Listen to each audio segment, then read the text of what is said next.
Branch Line Engines, Part 1. Thomas comes to breakfast.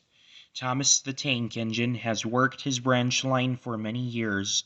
"You know just where to stop, Thomas," laughed his driver. "You could almost manage without me."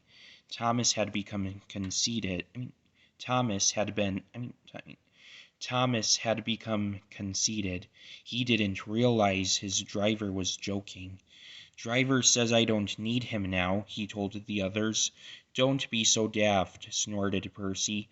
"I'd never go without my driver," said Toby earnestly. "I'd be frightened." "Pooh!" boasted Thomas. "I'm not scared. You'd never dare." "I would then. You'll see."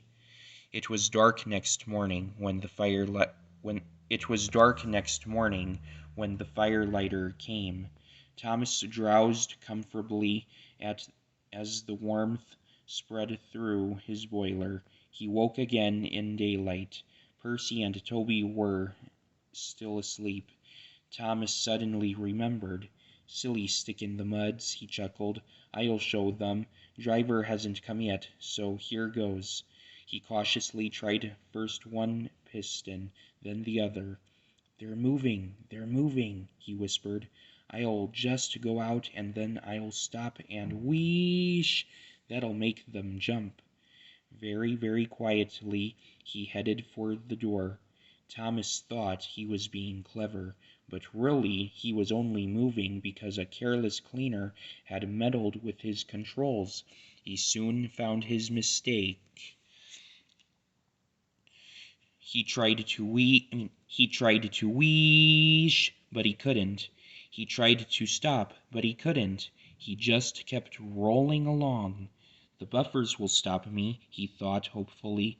But that siding had no buffers. It just ended at the road. Thomas's wheels left the rails and crunched the tarmac. "Horrors!" "Horrors!" he exclaimed, and shut his eyes. He didn't dare look at what was coming next.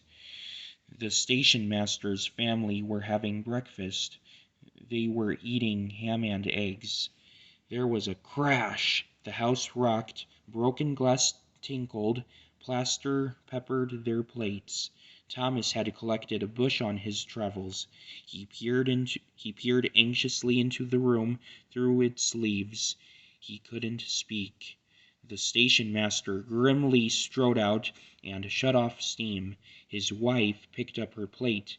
"You miserable engine!" she scolded. Just look at what you've done to our breakfast. Now I shall have to cook some more." She banged the door. More plaster fell. This time it fell on Thomas. Thomas felt depressed. The plaster was tickly. He wanted to sneeze, but he didn't dare in case the house fell on him. Nobody came for a long time. Everyone was much too busy. At last workmen propped up the house with strong poles. They laid rails through the garden, and Donald and Douglas, puffing hard, managed to haul Thomas back to the yard. His funnel was bent, bits of fencing, the bush, and a broken window frame festooned his front, which was badly twisted. He looked comic. The twins laughed and left him. He was in disgrace. "You are a very naughty engine." "I know, sir. I'm sorry, sir." Thomas's voice was muffled behind his bush. "You must go to the works and have your front end mended. It will be a long job." Yes, sir," faltered Thomas. "Meanwhile," said the fat controller, "a diesel rail car will do your work." "A diesel, sir?" Thomas spluttered. "Yes, Thomas. Diesels always stay in their sheds till they are wanted. Diesels never gallivant off to breakfast in station masters' houses. The fat controller turned on his heel and sternly walked away.